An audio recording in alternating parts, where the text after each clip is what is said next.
Hello बच्चों, आज हम लोग इलेक्ट्रोकेमिस्ट्री के जेई मेंस के PYQ डिस्कस करेंगे। तो चलिए स्टार्ट करते हैं। क्वेश्चन नंबर 1 देखते हैं। Choose the correct representation of conductometric titration of benzoic acid with sodium hydroxide.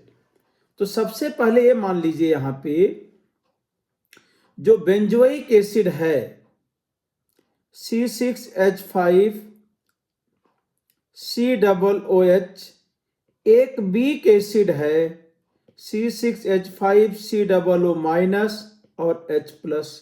अब इसका कुछ कंडक्टेंस है, तो जैसे ही सोडियम हाइड्रोक्साइड ऐड करेंगे तो sodium hydroxide NaOH H plus को कंज्यूम करेगा और ये बनाएगा Na प्लस NH2O। ध्यान से बात सुनिए। तो पहले कंडक्टेंस H प्लस और बेंजोएट आयन की वजह से था, अभी क्या कर दिया, NaOH ऐड किया तो NaOH क्या करेगा, H प्लस को कंज्यूम कर लेगा और क्या बनाया, Na प्लस। अब कंडक्टेंस क्यों है, ड्यू टू सोडियम बेंजोएट। तो सोडियम बेंजोएट की वजह से कंडक्टेंस है, तो H प्लस का कंडक्टेंस Na प्लस से ज्यादा होता है। तो NaOH ऐड करने के पहले कंडक्टेंस किसकी वजह से था, बेंजोएट आयन और H प्लस।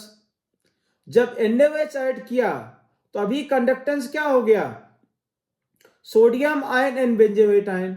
और सोडियम आयन का कंडक्टेंस क्या होता है, कम, बस थोड़ा सा, इसीलिए क्या होगा, डिक्रीज करेगा। तो स्टार्टिंग में जब NaOH ऐड करेंगे तो कंडक्टेंस क्या होगा, कम होगा। उसके बाद इंक्रीज क्यों कर रहा, देखिए, क्योंकि ये वीक एसिड है तो ये आयंस कम ही थे। जब NaOH ऐड करेंगे तो ये ज्यादा आयोनाइज होगा, तो नंबर ऑफ आयंस बढ़ेंगे, तो मोलर कंडक्टेंस क्या होगा, बढ़ेगा। उसके बाद देखिए, जब बेंजोइक एसिड खत्म हो जाएगा और NaOH ज्यादा ऐड कर दिया, अब क्या हो जाएगा, बेंजोइक एसिड जब तक है तब तक सोडियम बेंजोएट की वजह से कंडक्टेंस है, लेकिन जब NaOH ज्यादा हो जाएगा तो कंडक्टेंस क्या हो जाएगा, OH माइनस की वजह से बढ़ना शुरू होगा। तो OH माइनस का कंडक्टेंस बेंजोएट आयन से कहीं ज्यादा होता है, इसीलिए क्या हो जाएगा, फिर स्लोप चेंज होगा और इंक्रीज करेगा। तो इस क्वेश्चन का कौन सा ऑप्शन लिख देंगे, सेकंड ऑप्शन करेक्ट हो जाएगा। अब आगे बढ़ते हैं, क्वेश्चन नंबर 2 देखते हैं। 1 liter solution containing 10 millimoles of dichromate ion और 100 millimoles of chromium ion, pH 3 है, E नॉट सेल गिवन है, करें कि E सेल फाइंड कीजिए, कोफिशिएंट उसका X फाइंड करना हम लोगों को। तो तुरंत हाफ सेल रिएक्शन लिखिए, Cr2O7 2 minus plus H plus O plus electron, ये क्रोमियम 3 प्लस में गया O प्लस 7H2O, यहां क्या आ जाएगा 14H प्लस, और ये 6 होता है, ये हम लोग को अच्छी तरह से पता है, 6 इलेक्ट्रॉन। ये रिएक्शन बैलेंस कर दिया आपने, एन फैक्टर कितना आ गया, 6 आ गया। अब तुरंत इसका अगर हम क्यू लिखें तो कंसंट्रेशन ऑफ क्रोमियम 3 प्लस का square divide by concentration of dichromate ion into H plus, power क्या आ जाएगा 7H2O अगर है, हाँ, तो पावर क्या आ जाएगा 14।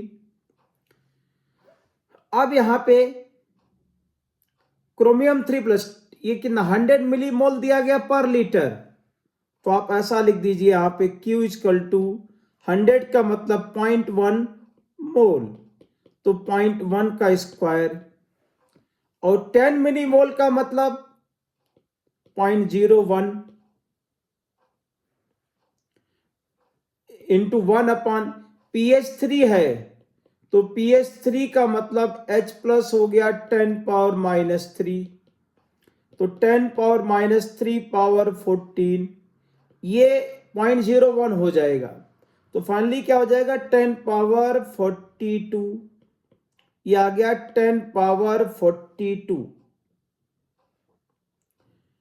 10⁻42 क्यों आ गया। अब ई सेल लिखेंगे यहां पे E=E0 minus 0.059 divide by 6 log of 10 power क्या लिख देंगे 42 लिख देंगे यहां पे। अब E0 की वैल्यू 1.33 दिया है 0.059 बाई 6 इंटू 42 7 1.33 माइनस 7 9 63 7 5 35 और 6 41 0.413 या 0.917 या 917 10⁻³ वोल्ट आ जाएगा। तो इसमें जो हमारे पास x की वैल्यू हो जाएगा 917 यहां पे x की वैल्यू लिख देंगे x = 917 ये इसका आंसर होगी। चलिए क्वेश्चन नंबर 3 देखते हैं क्या कह रहे हैं। The resistance of conductivity cell containing 0.01 molar KCl का रेजिस्टेंस दिया गया है। If the conductivity of 0.01 molar KCl solution is this, then the cell constant of the conductivity cell, ये तो बहुत आसान क्वेश्चन है। आप conductivity equal to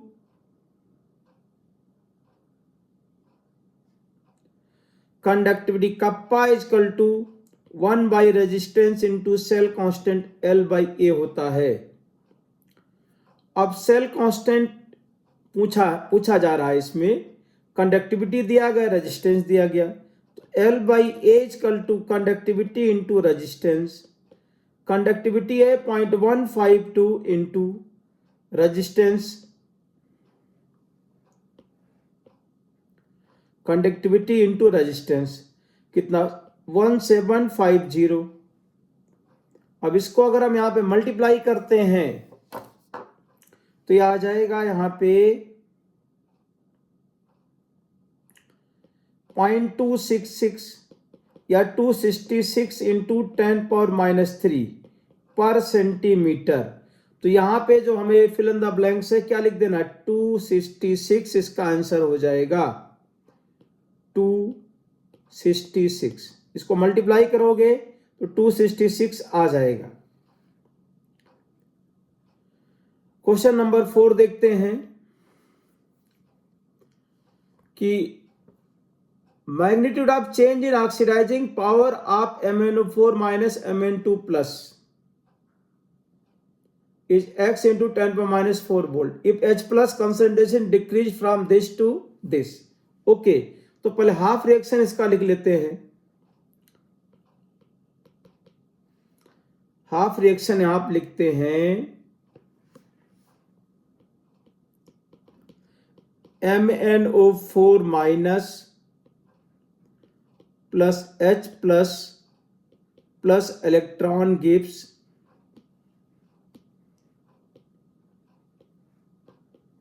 Mn2 plus 4H2O 8H plus और 5 इलेक्ट्रॉन यहां पे आ जाएगा +2। ठीक है, अब यहां पे Q = लिख सकते हैं Mn2 plus divide by MnO4 minus into H plus power 8। आप कह रहे हैं कि H प्लस केवल चेंज हुआ तो बाकी को हम 1 मोलर मान सकते हैं इसमें। तो यह आ जाएगा, हमने इफ लिखा if Mn2 plus divide by MnO4 minus को हम 1/1 ले लेते हैं।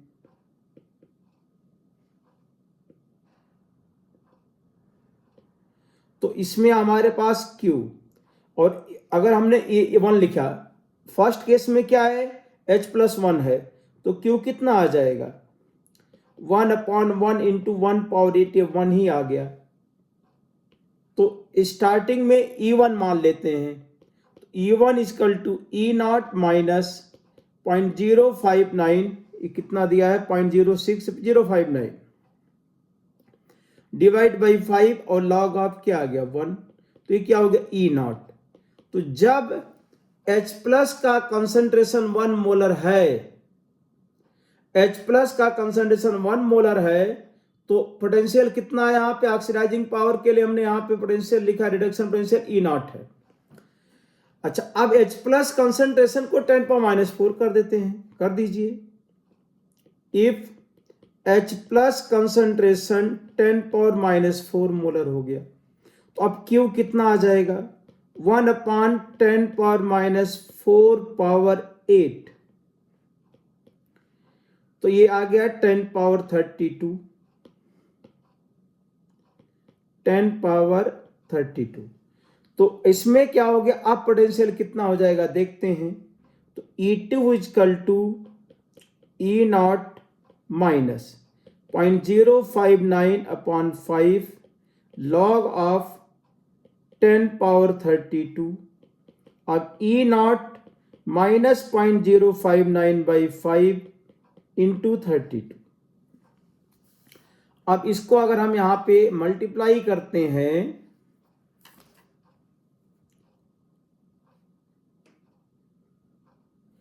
तो E2 माइनस E1 ले लेते हैं, हम ये चेंज की बात कर रहे हैं। E2 माइनस E1 अगर लिखें तो E0 minus 0.059 into 32 divide by 5 minus E0, तो ये माइनस 0.059 इंटू 32/5 इंटू 2 इंटू 2 64 से मल्टीप्लाई कर लेते हैं, तो 0.059 इंटू 64/10। अब अगर 59 से मल्टीप्लाई करें तो ये आ जाएगा यहाँ पे 0.3776 या 3776 10⁻⁴। तो यहाँ पे चेंज इन ऑक्सीडाइजिंग पावर, तो ऑक्सीडाइजिंग पावर का चेंज यहाँ पे आ जाएगा। x क्या लिखा है यहाँ पे इन्होंने, x इंटू 10⁻⁴ वोल्ट है, तो x की वैल्यू हो जाएगा यहाँ पे x इजकल टू 3776, ये लिख देंगे। Question number 5, for an electrochemical cell, ये हमें कोई सेल दिया है तो तुरंत पहले सेल रिएक्शन लिखते हैं। इलेक्ट्रोकेमिकल सेल में सेल रिएक्शन लिख डालते हैं पहले। सेल रिएक्शन ये आएगा SN solid plus lead-2 plus aqueous gives lead solid और प्लस SN2 प्लस एक्वस, ये आ गया यहाँ पे। अब Q equal to concentration of SN2 plus और डिवाइडेड बाई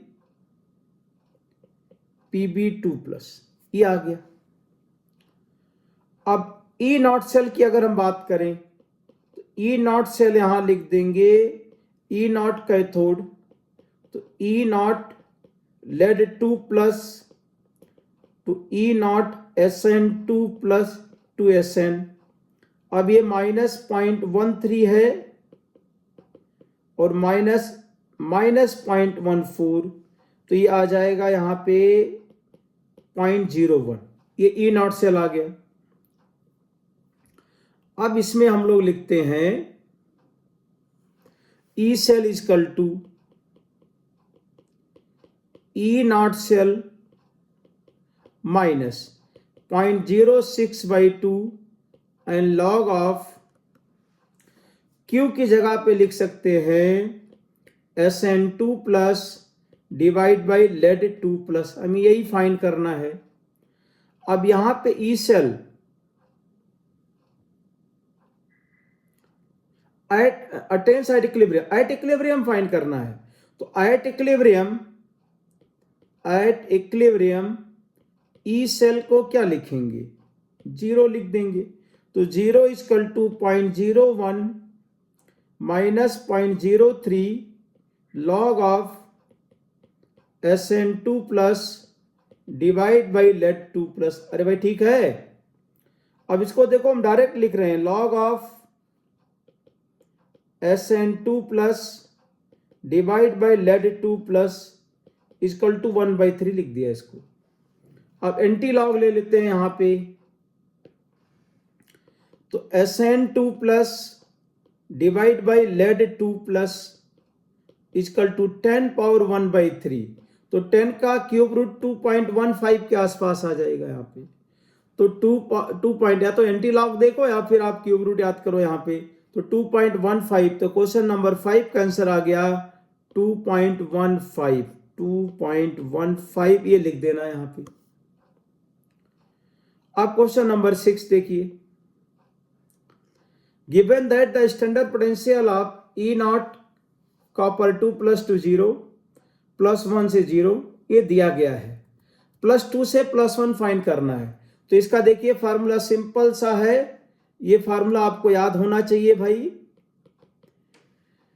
कि अगर हमें लिखना है ई नॉट Cu2 प्लस से Cu फाइंड करना है, तो यहां लिखेंगे ई नॉट Cu2 प्लस 2, ये प्लस फाइंड करना, Cu प्लस 2 प्लस से प्लस फाइंड करना है, Cu plus E not Cu2 Cu plus. अब जो यहां 2 इलेक्ट्रॉन का चेंज है तो 2 से मल्टीप्लाई करेंगे, यहां 1 इलेक्ट्रॉन का चेंज तो 1 से, और डिवाइड कितने करेंगे, 1 से करेंगे। अब ये वैल्यू यहां पे पुट कर देना है। तो क्यूपरिक आयन टू कॉपर कितना दिया गया है, 0.34। ये आपको 2 इंटू 0.34 और plus 1 into minus 0.522 divided by 1, minus 0.522, क्योंकि हमें दिया है प्लस 1 से 0, हमने निकाला 0 से प्लस 1 तो माइनस साइन लगा देंगे इसमें। अब ये आ जाएगा 0.68 माइनस 0.522, इसको माइनस करेंगे तो 0.158। फर्स्ट ऑप्शन करेक्ट हो जाएगा, यहाँ पे फर्स्ट ऑप्शन यहाँ पे लिख देंगे, इसका इस तरह से सॉल्व कर देंगे। क्वेश्चन नंबर 7 देखिए, anodic half cell lead acid battery is recharge using electricity 0.05 faraday. The amount of PbSO4 electrolyzed during the process. अब 0. अब electrolyzed during the process 0.5 Faraday electricity. The amount of lead sulfate electrolyzed. अब lead sulfate का अगर यहां electrolysis हो रहा है, recharged, तो लेड सल्फेट लेड 2 प्लस और सल्फेट आयन में जाएगा, नहीं लेड में जाएगा ये, तो इसका रिडक्शन हुआ यहां पे +2 इलेक्ट्रॉन, तो इसका एन फैक्टर कितना आ जाएगा 2। अब molecular weight of lead sulphate पहले लिख देते, दिया गया है इसमें, तो मॉलिक्यूलर वेट, तो इक्विवेलेंट वेट क्या लिख देंगे 303/2, ये equivalent weight of lead sulphate आ गया। अब 0.05 फैराडे इलेक्ट्रिसिटी रिक्वायर्ड, तो आप फैराडे लॉ ऑफ इलेक्ट्रोलिसिस लगाइए यहां पे, gram equivalent, number of gram equivalent of lead sulphate equal to number of Faraday.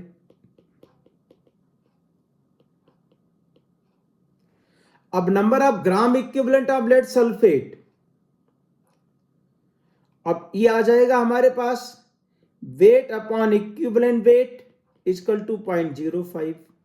अब वेट फाइंड करना है 0.05 इंटू इक्विवेलेंट वेट, तो 0.05 इक्विवेलेंट वेट क्या लिख देंगे 303/2 ये दिया गया है। तो इसको मल्टीप्लाई करेंगे इसमें 5 तिया 15 5 तिया 15 15.15/2 तो 7.575 मतलब 7.6 ग्राम लेड सल्फेट का इलेक्ट्रोलिसिस हो जाएगा। यहां पर अब क्वेश्चन नंबर हम लोग 7 करते हैं।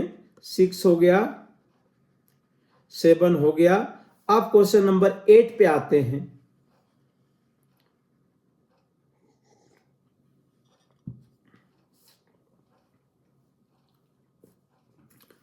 इन द सेल रिएक्शन आपको दिया गया, तो सबसे पहले सेल रिएक्शन लिखते हैं। यहां पे एनोडिक हाफ सेल रिएक्शन अगर हम लिखें,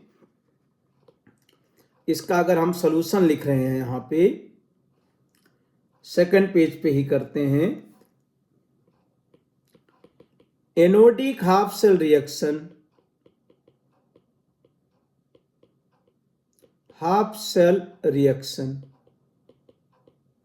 तो देखिए यहां पे हाइड्रोजन का H+ में ऑक्सीडेशन हुआ 1/2H2 ही रखते हैं। और कैथोडिक हाफ सेल रिएक्शन देखिए, cathodic half cell reaction AgCl का Ag+ में रिडक्शन हो रहा है। तो AgCl plus electron gives Ag+Cl-। इस तरह से AgCl जो सॉलिड था इसका Ag में रिडक्शन हुआ, दोनों रिएक्शन ऐड कर देते हैं। तो 1/2H2 plus AgCl solid gives H+ aqueous, Ag solid और plus Cl minus aqueous।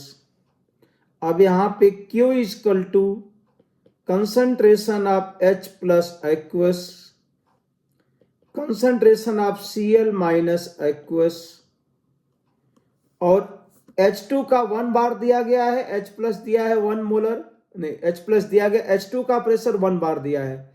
H+ का कंसंट्रेशन 10⁻6 है और Cl माइनस भी 10⁻6 है। तो 10⁻6 10⁻6 10⁻12 आ जाएगा। यहां पे H2 1 बार है तो उसका इफेक्ट नहीं पड़ेगा। अगर हम इसको डिवाइड करेंगे भी, कर देते हैं चलिए, और बाकी सॉलिड को नहीं include, partial pressure of H2 power 1/2।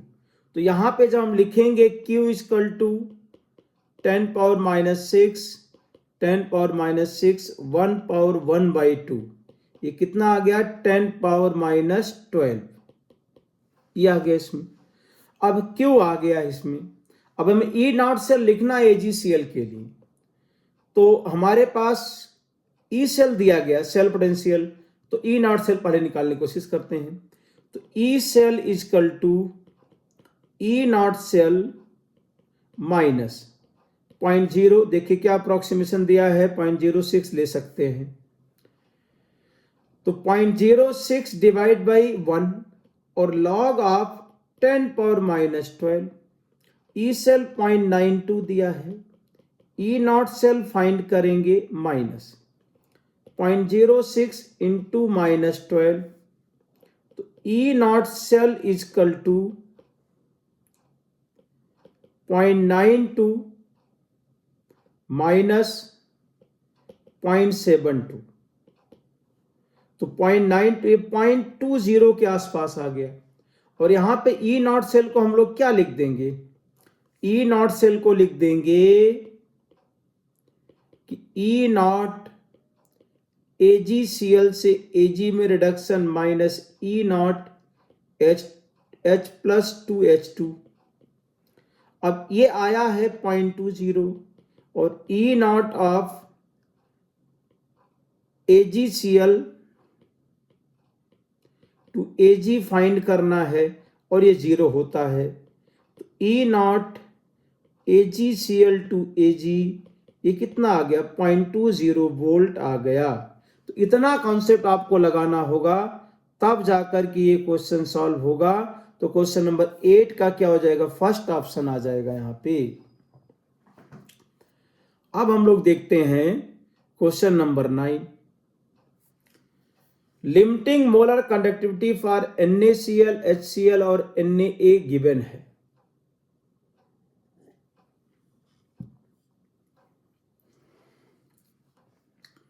Limiting molar conductivity of,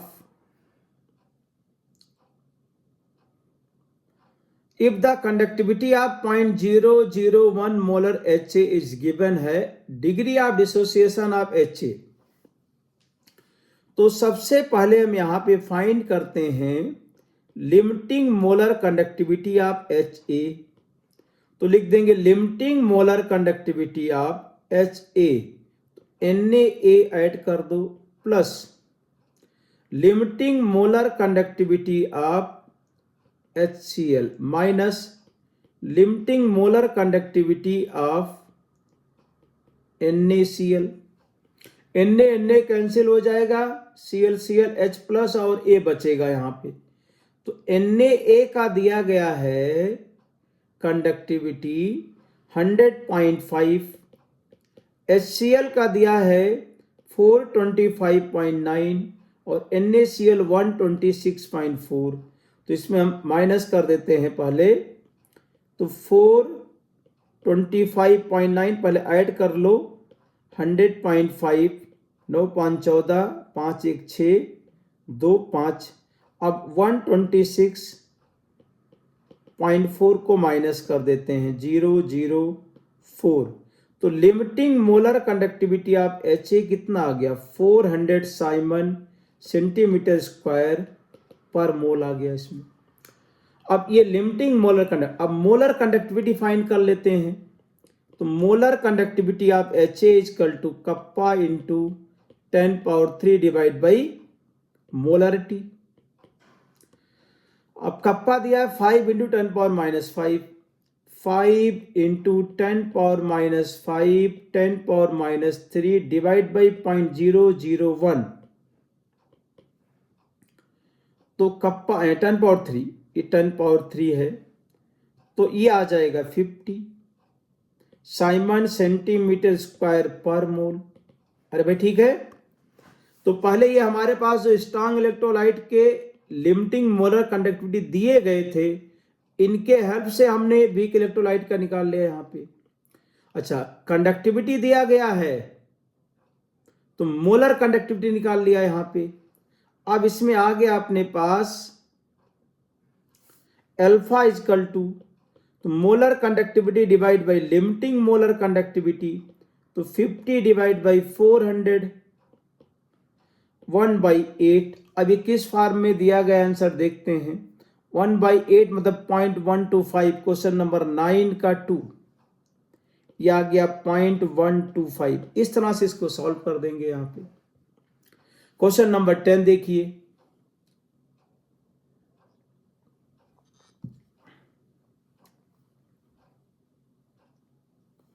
हाँ, ये अच्छा क्वेश्चन आ गया था।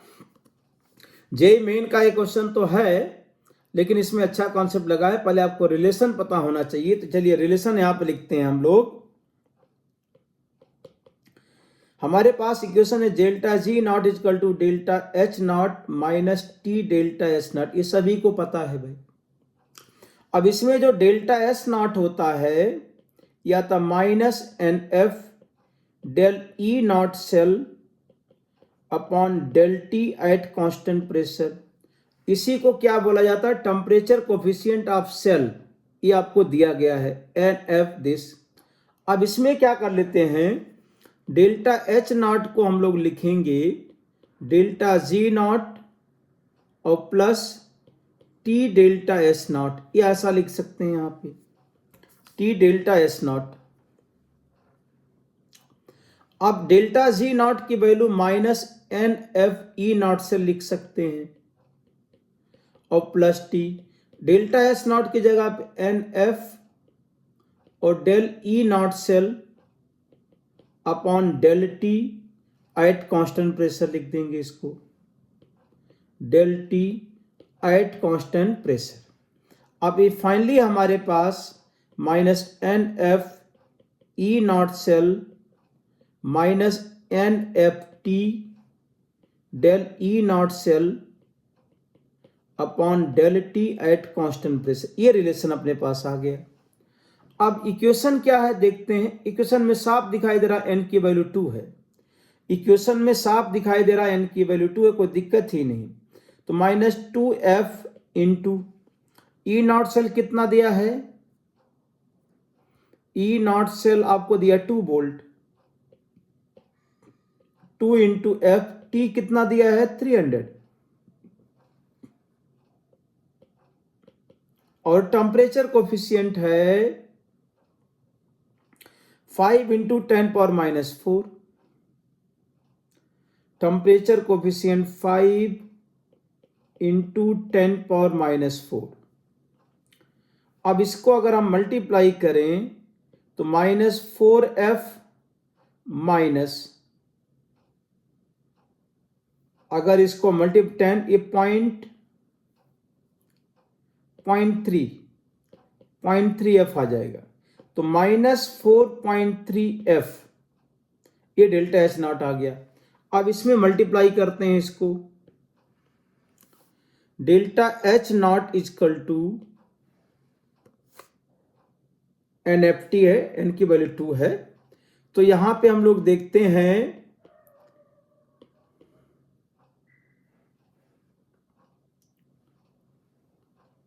-4.3 into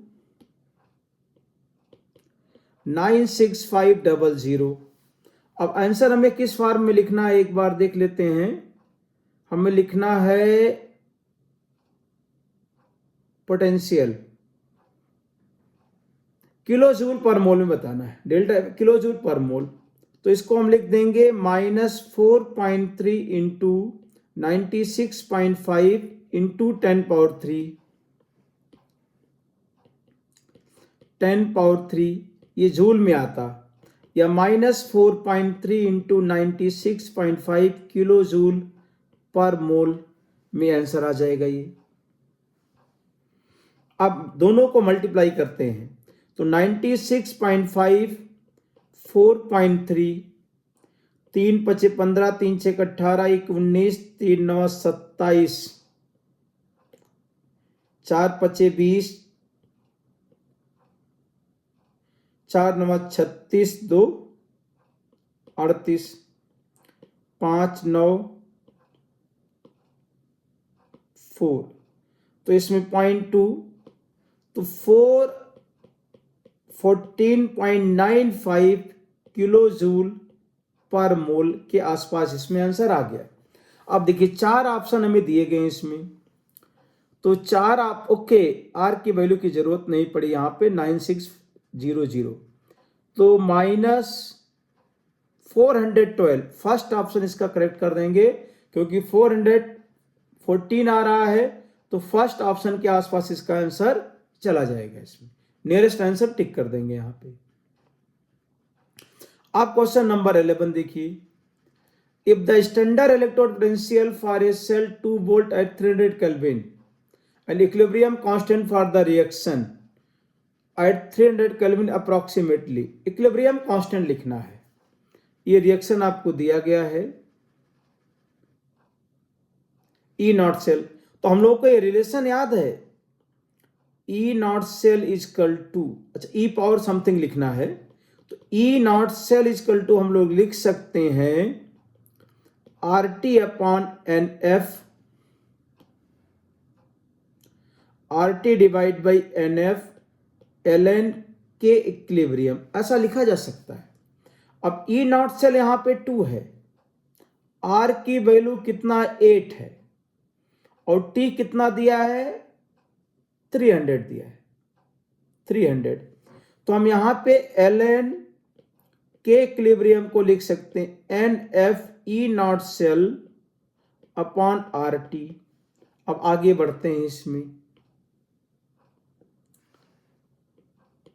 natural log K equilibrium E naught cell N की वैल्यू 2 है और एफ की वैल्यू हमारे पास 96500 इंटू ई नॉट सेल भी 2 है डिवाइडेड बाई आर की वैल्यू 8 और टी कितना दिया है 300। अब ये 300 इससे डिवाइड कर दिया हमने, 2 से 4 कर लिया, ये भी 2 ही बचेगा इसमें। तो 965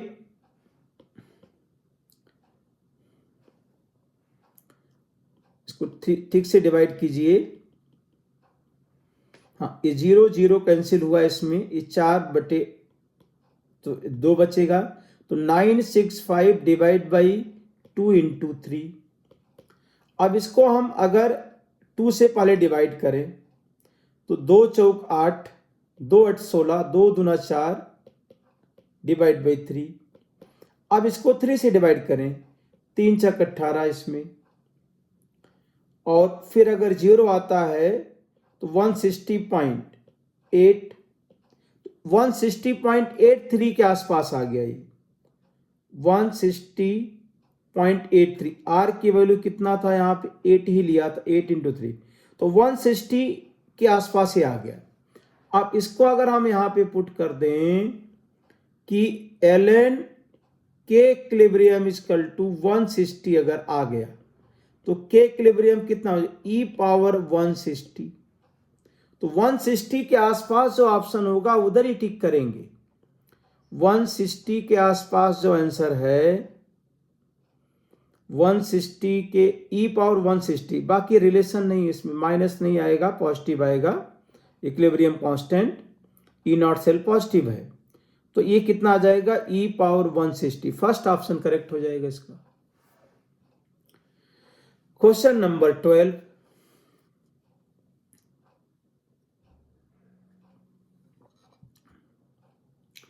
for the reaction different half cell and their standard electrode potential given है। जिंक का 0.76 है रिडक्शन पोटेंशियल, ठीक है। Which cathode will give a maximum value of E naught cell. अब maximum value of E naught cell का मतलब है E naught cell जो होता है E naught cathode minus E naught anode. अब कैथोड विल बी मैक्सिमम। अब cathode जो इसमें हो जिसका मैक्सिमम, तो अगर हम इसमें गोल्ड लेते हैं upon you minus E naught Zn2 plus 2 Zn, तो जिंक तो एनोड है, तो इसमें जो करें कि जिसका एसआरपी मैक्सिमम होगा अगर उसको लाते हैं, ये मानो हमारे पास गोल्ड कितना आ गया 1.4 माइनस 0.76, तो 1.4 प्लस 0.76। तो इनमें से अगर हम कैथोड किसको बना दें, गोल्ड को बना दें, तो जो सेल बनेगा उसका ई नॉट सेल क्या हो जाएगा मैक्सिमम हो जाएगा। अगर गोल्ड को यहां पे गोल्ड को कैथोड बनाएं तो जो ई नॉट सेल मिलेगा वो मैक्सिमम हो जाएगा। ये तो इजी क्वेश्चन था। क्वेश्चन नंबर 13 देखिए, 9.65 ampere current was passed for 1 hour to nitrobenzene nesting medium. The amount of para amino phenol produced. तो सबसे पहले हाफ रिएक्शन लिखते हैं इसका।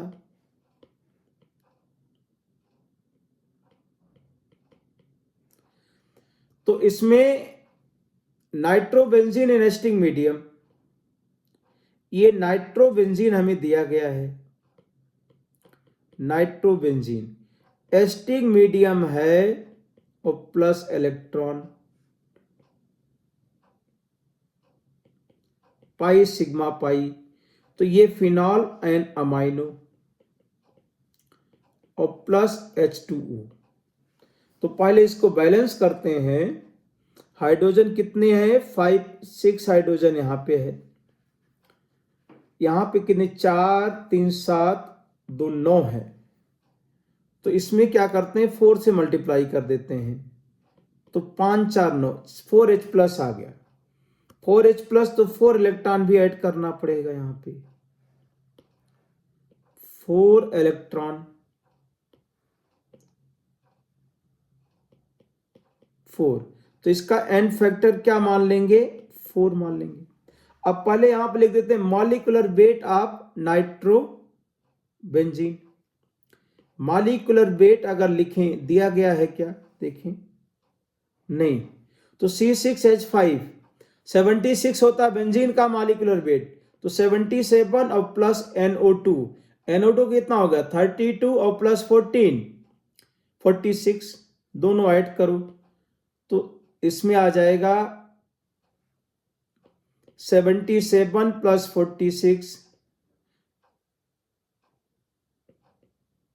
7 4 11 1 12 123। फिर से देखिए भाई nitrobenzene the amount of para aminophenol, para aminophenol का लिखना है, पैरा अमाइनोफिनॉल का मॉलिक्यूलर वेट लिखना है, पैरा अमाइनोफिनॉल। तो पैरा अमाइनोफिनॉल में 4 हाइड्रोजन बचे तो 76 और प्लस नाइट OH का कितना लिख देंगे 17, NH2 का कितना लिख देंगे 16। अब दोनों का इसमें 16 दूना 32 एक 33, 76 प्लस 33 6 3 9 7 3 10 109। तो पैरा अमाइनोफिनॉल का मॉलिक्यूलर वेट कितना आ गया 109। इसका भी एन फैक्टर कितना रहेगा 4 ही रहेगा, एन फैक्टर 4। अब आप देखो हाँ 6.1 आवर्स के लिए, तो हमारे पास फैराडे लॉ ऑफ इलेक्ट्रोलिसिस है, फार्मूला लगाइए, number of gram equivalent equal to number of faraday, number of faradays, तो ये m upon E equal to Q by F, ये फार्मूला लगेगा यहां पे। तो m तो हमें फाइंड करना है, E कितना हो जाएगा 109/4 इक्वल टू m 109 और divide by 4 equal to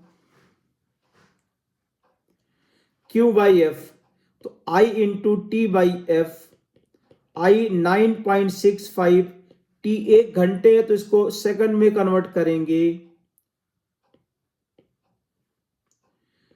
60 into 60 divide by 96500, ये 2 जीरो यहां से कैंसिल कर दो तो ये आ जाएगा 36 इंटू 10 पावर -2, तो ये 9.6 से कैंसिल हो जाएगा।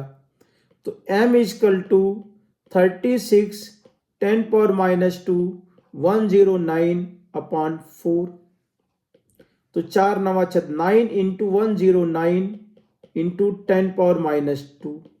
अब मल्टीप्लाई करें 9 9 81 9 9.81 ग्राम, कोई ऑप्शन है तो देखिए 9.84 ऑप्शन आ गया इसमें।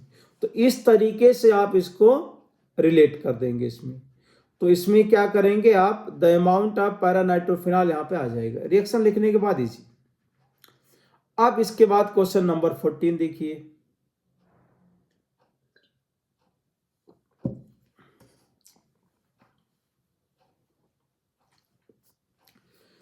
how long should water be electrolyte by passing through 100 ampere current so that the oxygen released can completely burn 27.6 gram of diborane. 27.6 gram diborane को बर्न कर रहे हैं, कितने समय तक करंट पास करें। तो number of gram equivalent of oxygen is equal to number of gram equivalent of diborane. तो रिएक्शन पहले लिखते हैं B2H6 और प्लस O2, ये बनेगा B2O3 और प्लस 3H2O, तो 3O2।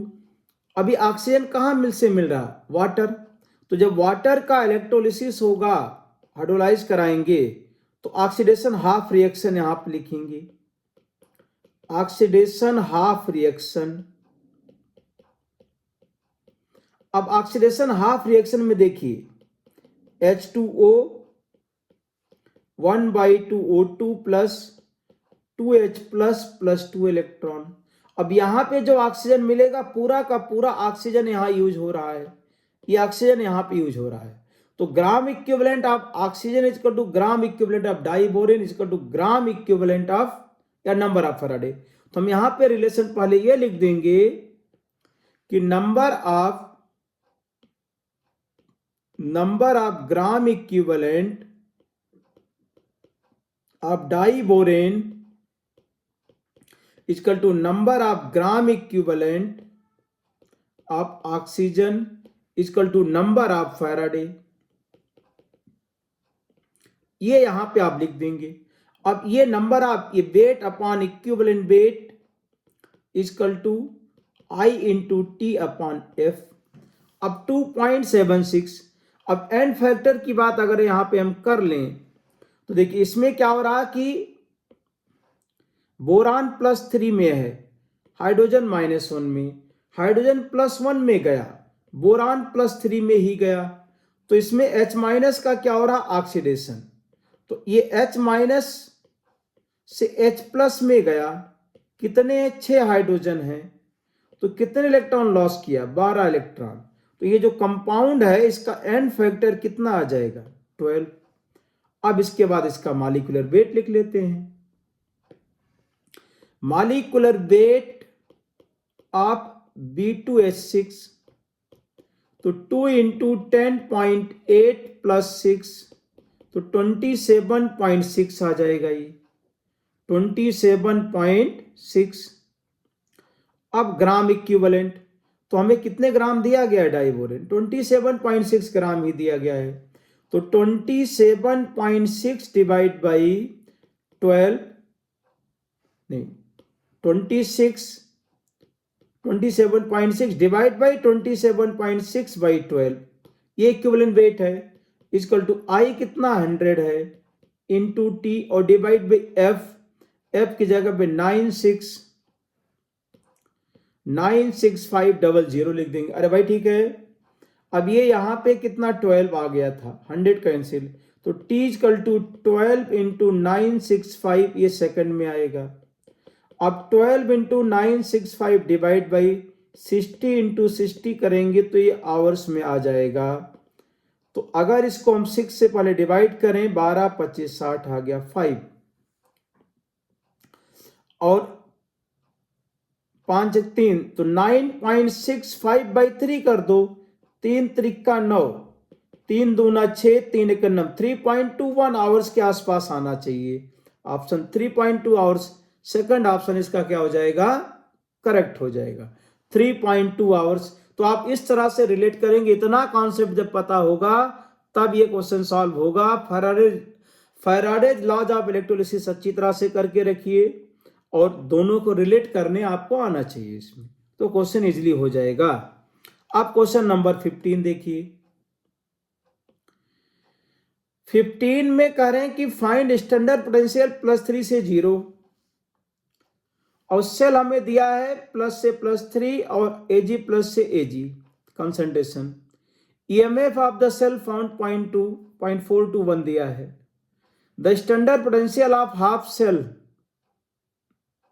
विल बी, ये फाइंड करना है। Ag+ का पोटेंशियल दिया गया। ओके, तो सबसे पहले सेल रिएक्शन लिखो। इसमें पहले आप इसमें सेल रिएक्शन लिख डालिए। तो सेल रिएक्शन जब यहां पर लिख रहे हैं हम लोग सेल रिएक्शन,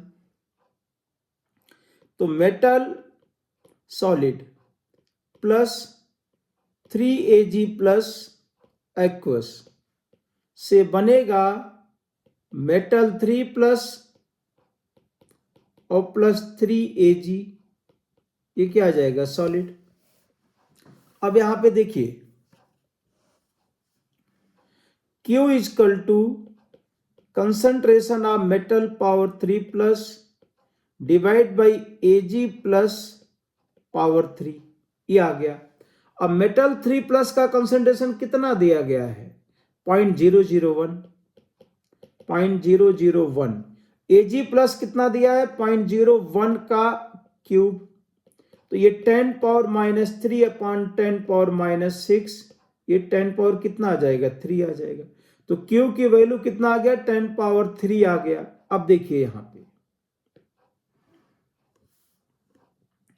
यहां पे लिख देंगे E cell equal to E naught cell minus कितना है भाई, इसमें 0.059 है क्या, 0.059 ही ले लेते हैं। 0.059 और डिवाइड बाई 3 और लॉग ऑफ कितना 10 पावर 3 आया, ये 10 पावर 3। अब देखो ई नॉट सेल, ई सेल कितना दिया है 0.421, ई नॉट सेल आ जाएगा 0.059। अब ई नॉट सेल को यहां लिख लेते हैं 0.421 प्लस 0.059। अब ई नॉट सेल को हम लिख सकते हैं कैथोड माइनस एनोड, कैथोड कौन है एजी प्लस है, तो E naught Ag plus 2 Ag minus E naught metal 3 plus 2 metal equal to 0.421 और 0.059। अब अप्रोक्सीमेट निकालना चाह रहे हैं, इसे देखते हैं, पूरा एग्जैक्टली लिखते हैं। एजी प्लस कितना दिया 0.8, तो ये आ जाएगा मेटल का E naught metal 3 plus 2 metal equal to 0.8 minus 0.421 minus 0.059। अब इसको अगर हम माइनस करें 0.421 ठीक है, 7 और 7 में से 4 गया कितना 5, बोलो भाई माइनस करो इसको। अच्छा फिर और माइनस करते हैं 0.059 0 2 और 5 तो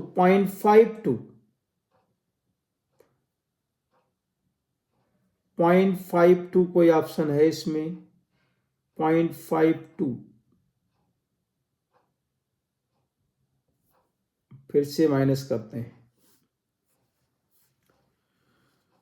7 में से 4 गया 3 आना चाहिए भाई, क्या करते हो ये 0.3 है, 0.379 था तो 0.32 के आसपास इसका आंसर आ गया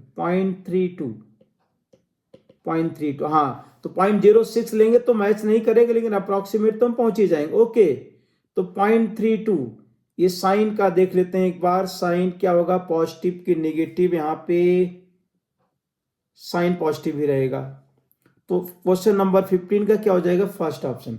तो आपको इस तरीके से यहाँ पे इसको अप्रोच करना है। आ जाइए क्वेश्चन नंबर 16। क्वेश्चन नंबर 16 तो हम लोग इसको कई बार कर चुके हैं। यहाँ पे +2 से 0 गिवन है, +3 से +2 गिवन है और +3 से 0 फाइंड करना है, तो ये तो डायरेक्ट है, सीधा क्वेश्चन है इसमें। तो इसका आप यहाँ पे ऐसा लिख देंगे, हमें ई नॉट +3 टू FE फाइंड करना है, तो आप लिखोगे ई नॉट FE3 + 2, FE2 प्लस कहीं दिया है, ठीक है दिया है, और प्लस ई नॉट FE +2 से FE और डिवाइडेड बाई ये 3 कर देंगे, यहाँ पे 1 कर देंगे, यहाँ पे 2 कर देंगे।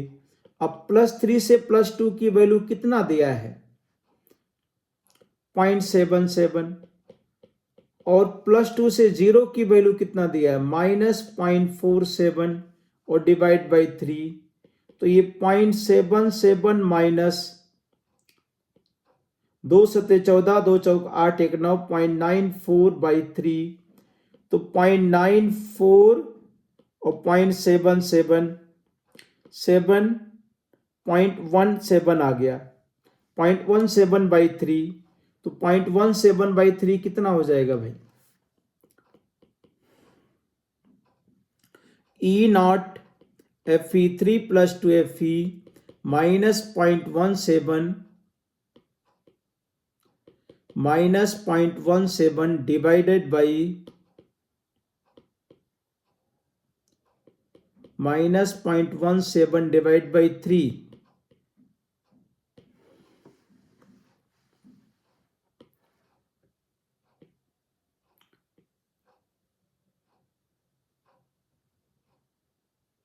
सेम ऑप्शन दिया गया है बाई 3, तो 1 से 3 × 5 = 15 तो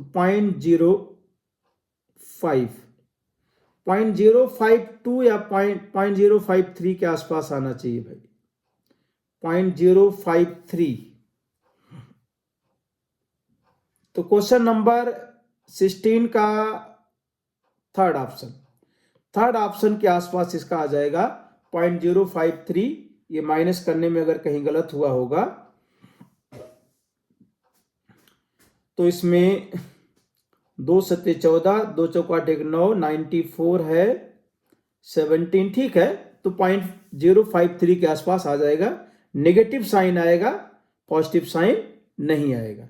तो थर्ड ऑप्शन क्या हो जाएगा, इसका करेक्ट हो जाएगा। इसके बाद देखिए क्वेश्चन नंबर 17 में कह रहे हैं oxidation of succinate ion produces ethylene and carbon dioxide. अब तुरंत पहले इसको लिखिए, CH2 ये सक्सिनेट आयन है, इसका ऑक्सीडेशन किया एनोडिक हाफ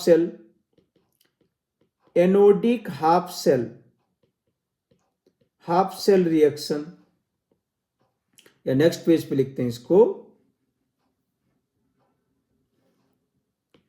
नेक्स्ट पेज पे यहां पे हम लिखते हैं सोल्यूशन इसको, CH2 COO माइनस, इसका ऑक्सीडेशन हुआ CH2 double bond CH2 plus 2 CO2 और प्लस यहां पे लिख देंगे 2 इलेक्ट्रॉन। ये हो गया एनोडिक हाफ सेल रिएक्शन।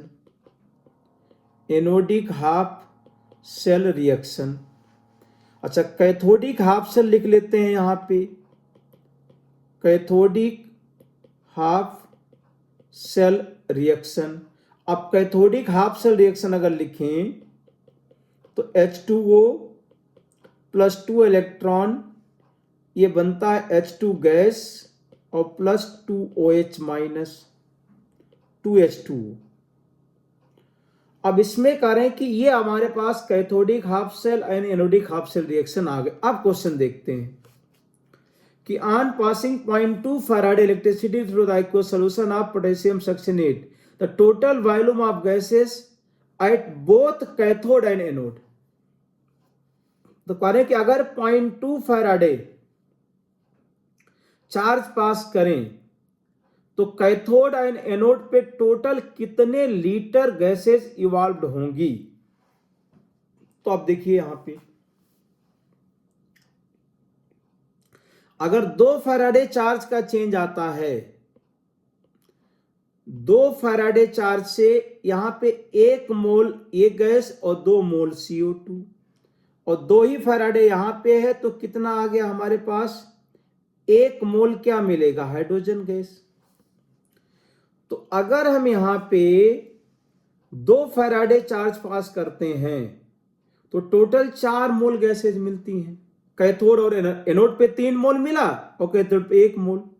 तो इसमें कह रहे हैं कि number of moles of gases obtained by 2 Faraday, since 2 Faraday gives 4 mole gases, therefore 0.2 Faraday अगर चार्ज पास करें तो कितने मोल, 4 into 0.2 Faraday divide by 2 Faraday, तो 0.4 मोल गैसेज मिलेंगी। और अगर हमें याद है कि एट एनटीपी, ये एनटीपी कंडीशन दिया गया है, 1 मोल गैस का वॉल्यूम 22.4 लीटर होता है। तो यहां पे हम याद है तो ठीक है, नहीं तो कैलकुलेट कीजिए इसमें। तो वॉल्यूम कितना हो जाएगा, nRT/P। अब n दिया है 0.4, ये 0.0821 इंटू 273/1, ये 0.4 इंटू 22.4, तो 4 चौक 16, 4 दूना 8, 1 9, 4 दूना 8.96 लीटर एट एनटीपी मिल जाएगा यहाँ पे। तो ये आ गया हमारे पास क्वेश्चन नंबर 17। अब 18 देखते हैं।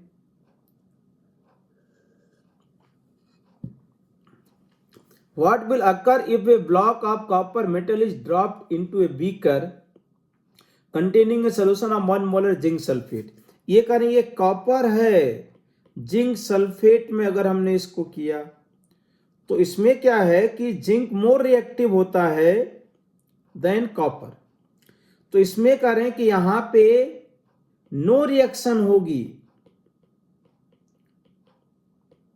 मतलब कॉपर क्या है, इसका एसआरपी पॉजिटिव है, E naught cupric ion to copper 0.34 volt है, और E naught Zn2 plus to Zn minus 0.6 volt है। तो zinc more reactive than copper, तो कॉपर यहां पे जिंक को डिस्प्लेस नहीं कर पाएगा। तो 18 में क्या लिख देंगे, no reaction will occur, second option correct हो जाएगा। अब आ जाता है क्वेश्चन नंबर 19, देखो बहुत अच्छा क्वेश्चन ये भी है, क्योंकि जनरली हम कहते हैं कि ई नॉट सेल अगर पॉजिटिव है तो रिएक्शन स्पॉन्टेनियस हो जाएगा, लेकिन ई नॉट सेल अगर पॉजिटिव है तो ई सेल नेगेटिव हो भी सकता है। यहाँ पे अच्छा क्वेश्चन है, बहुत अच्छा क्वेश्चन है। चलिए इसका हम हाफ रिएक्शन पहले रिएक्शन लिख लेते हैं, हाफ नहीं कंप्लीट रिएक्शन लिखते हैं। बहुत ही अच्छा क्वेश्चन है। MnO4 माइनस X माइनस को एस्टिंग मीडियम में Mn2 प्लस X2 और प्लस H2O, मतलब X माइनस को X2 में ऑक्सीडाइज किया। अब देखो बैलेंस करो इसको, पहले इसको बैलेंस करो भाई, पहले ये 2x सब मन में करना पड़ेगा भाई। ये +7 से क्या हो रहा, +7 से +2 में गया, 5 का चेंज आया,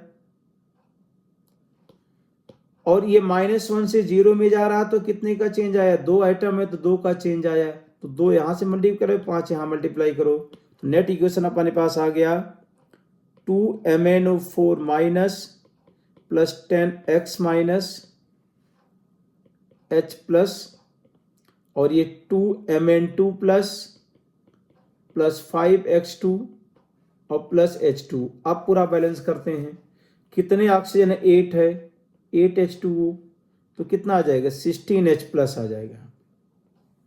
तो ये नेट रिएक्शन अपने पास आ गया। अब यहां पे pH3 दिया गया है, तो Q को लिखो, बाकी सबको कांस्टेंट मानो, 1/H प्लस पावर क्या आ जाएगा, 16।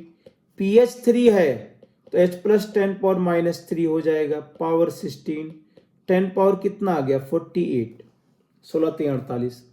अब तुरंत हम यहां पे लिखेंगे E cell equal to E naught cell minus 0.06 divide by N, कितना चेंज हुआ भाई, 10, 10 का चेंज हुआ यहां पे, लॉग ऑफ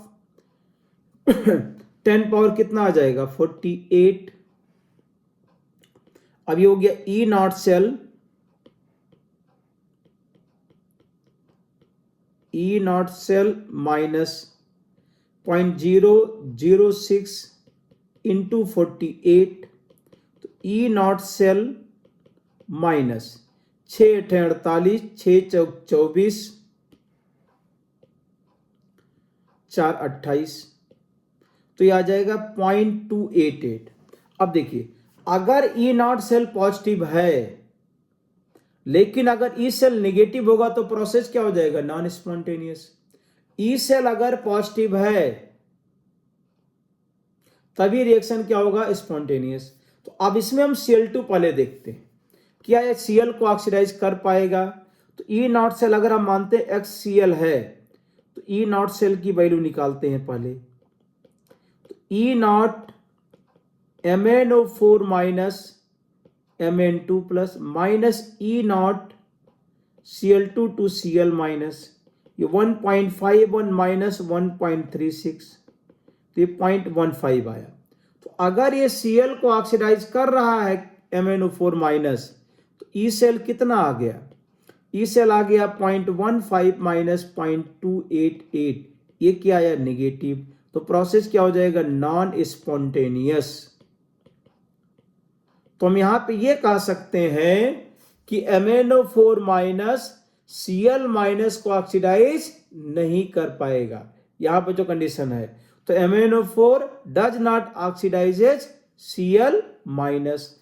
अब इसके बाद अगर Br माइनस, तो आपको यहां क्या सीखना है कि E नॉट सेल अगर पॉजिटिव है तो प्रोसेस स्पॉन्टेनियस होगा, ऐसा नहीं कह सकते इसमें। बहुत ही अच्छा क्वेश्चन है ये। तो E नॉट सेल से केवल डिसाइड नहीं हुआ। अब अगर Br माइनस ले लेते हैं, यहां पे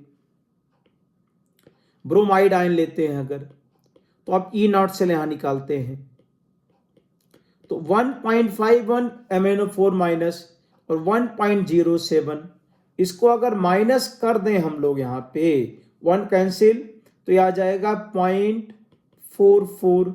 अब ई सेल निकालेंगे यहाँ पे तो 0.44 माइनस 0.288, अब ये क्या आ गया पॉजिटिव, मतलब प्रोसेस क्या हो जाएगा स्पॉन्टेनियस।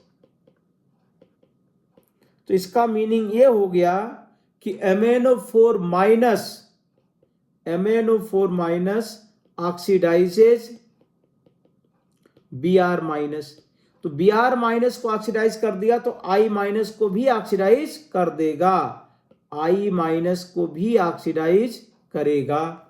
तो यहां पे आपको यह बताना है कि MnO4 माइनस Br माइनस और I माइनस को ऑक्सीडाइज करेगा, Cl माइनस को ऑक्सीडाइज नहीं कर पाएगा। बहुत ही अच्छा क्वेश्चन था ये। अब क्वेश्चन नंबर 20 देखते हैं। Resistance of 0.2 molar solution of electrolyte 50 ओम। तो देखिए कंडक्टिविटी में दो फार्मूला बताया जाता है कि molar conductivity is equal to conductivity into 10 power 3 divide by molarity. तो यहां पे कंडक्टिविटी होता है साइमन पर सेंटीमीटर में और इसका यूनिट आता है साइमन सेंटीमीटर स्क्वायर पर मोल। और एक फार्मूला ये बताते हैं conductivity into 10 power minus 3 upon molarity. यहाँ पे कप्पा क्या होगा साइमन पर मीटर में और मोलर कंडक्टिविटी का यूनिट होगा साइमन मीटर स्क्वायर पर मोल। तो यहाँ पे ये वाला फार्मूला हम लोग को यूज करना है, ये फार्मूला यहाँ पे यूज करना है। अब देखिए हमें दिया गया है कंडक्टिविटी दिया है, कंसंट्रेशन दिया है, ओम दिया है, 50 ओम भी दिया गया है।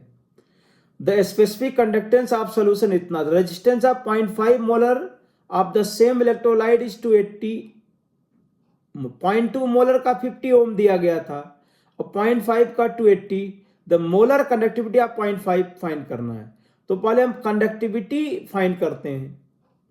तो 50 ओम अगर दिया तो सेल कांस्टेंट निकालो पहले। तो सेल कांस्टेंट यहां पे निकालते हैं। फर्स्ट टारगेट है सेल कांस्टेंट। तो conductivity is equal to G into G star. तो कंडक्टिविटी यहां पे दिया है 1.4 और G को लिखो 1 upon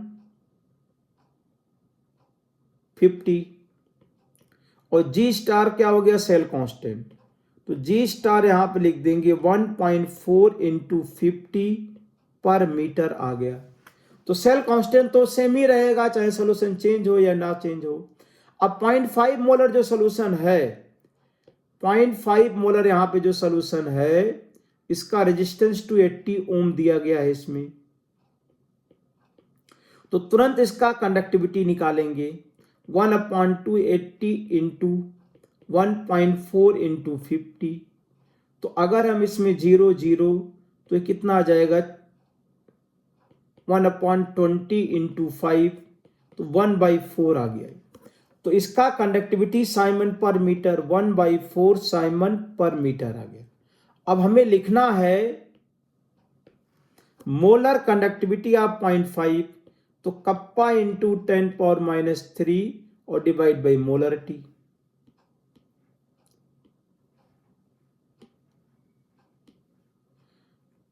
kappa into 10 power minus 3 10 power minus 3 divide by molarity. अब कप्पा कितना दिया है भाई यहां पे देखो 1/4 10 पावर माइनस 3, मोलरिटी कितना है 0.5, तो 1/2 10 पावर माइनस 3, या 5 इंटू 10⁻⁴ साइमन पर मीटर पर मोल। तो ये आपको सतर्क रहना होगा। तो 5 इंटू 10, थर्ड ऑप्शन आ गया। 20 का क्या हो जाएगा? Third option. तो इस तरीके से आप यहाँ पे सॉल्व करेंगे। तो हमने जो है जेईई मेंस के 20 क्वेश्चन यहाँ पे डिस्कस किए। अब इन क्वेश्चन में जो कॉन्सेप्ट यूज हुआ, कम से कम आपको इतना पता होगा, तब आप जेईई मेन के क्वेश्चन सॉल्व कर पाएंगे।